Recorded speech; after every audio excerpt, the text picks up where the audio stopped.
नमस्कार, online news देख रहे हैं आप और मैं हूं आपके साथ तान्या सिंह। बात करेंगे राजनीति की बड़ी खबरों के बारे में।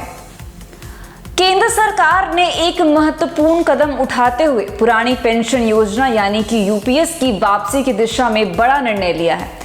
प्रधानमंत्री नरेंद्र मोदी की सरकार ने केंद्रीय कर्मचारियों की एक महत्वपूर्ण मांग को स्वीकार करते हुए एकीकृत पेंशन योजना यानी कि यूपीएस की शुरुआत की है। यह योजना 2003 में अटल बिहारी वाजपेयी की सरकार द्वारा शुरू की गई नई पेंशन योजना यानी कि एनपीएस की जगह आएगी। मनमोहन सिंह की सरकार ने भी इस योजना को जारी रखा और मोदी सरकार ने इसे पिछले साल तक बनाए रखा। हालांकि कर्मचारियों की बढ़ती मांग को देखते हुए एक साल पहले इस मुद्दे पर विचार करने के लिए एक समिति का गठन किया गया था।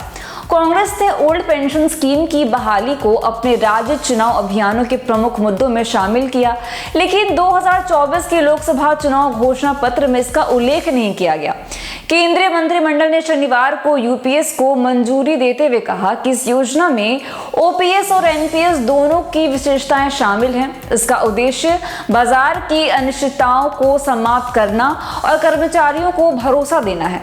यूपीएस योजना के तहत कर्मचारियों को उनकी मूल वेतन के 50% के बराबर एक सुनिश्चित पेंशन और महंगाई राहत मिलेगी, जो मुद्रास्फीति सूचकांक से जुड़ी होगी। इसके अलावा 2004 से रिटायर होने वाले सभी केंद्रीय कर्मचारियों को उस समय से ही यूपीएस के लाभ मिलेंगे और बकाया राशि का भुगतान भी किया जाएगा।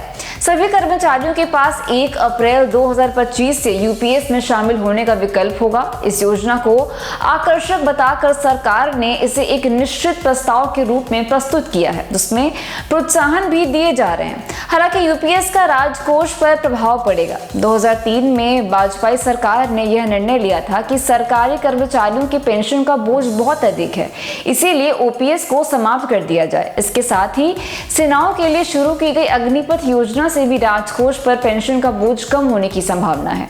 कांग्रेस इस कदम को 2024 के लोकसभा चुनाव परिणामों के बाद मोदी सरकार के एक और यूटर्न के रूप में देख सकती है। कई भाजपा नेताओं ने पहले कहा था कि ओपीएस की वापसी का मतलब राजकोषीय घाटा होगा।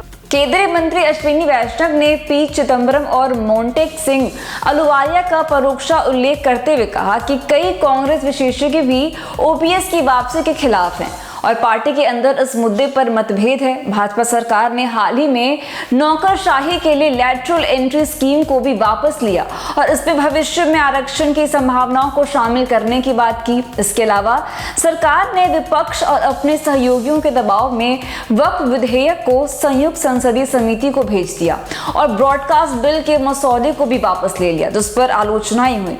हरियाणा, महाराष्ट्र, जम्मू कश्मीर और झारखंड में महत्वपूर्ण राज्य चुनाव से पहले मोदी सरकार तेजी से कदम उठा रही है और अगले साल दिल्ली में चुनाव होने हैं। इस संदर्भ में जब यह पूछा गया कि क्या इस फैसले से पहले भारत के चुनाव आयोग से अनुमति ली गई थी, क्योंकि 2 राज्यों में आदर्श आचार संहिता लागू है, तो मंत्री अश्विनी वैष्णव ने कहा कि यूपीएस के इस कदम का चुनाव से कोई संबंध नहीं है। तो फिलहाल के लिए बस इतना ही। बड़ी खबर के लिए बने रहिए हमारे साथ और देखते रहिए अनलाइन न्यूज। धन्यवाद।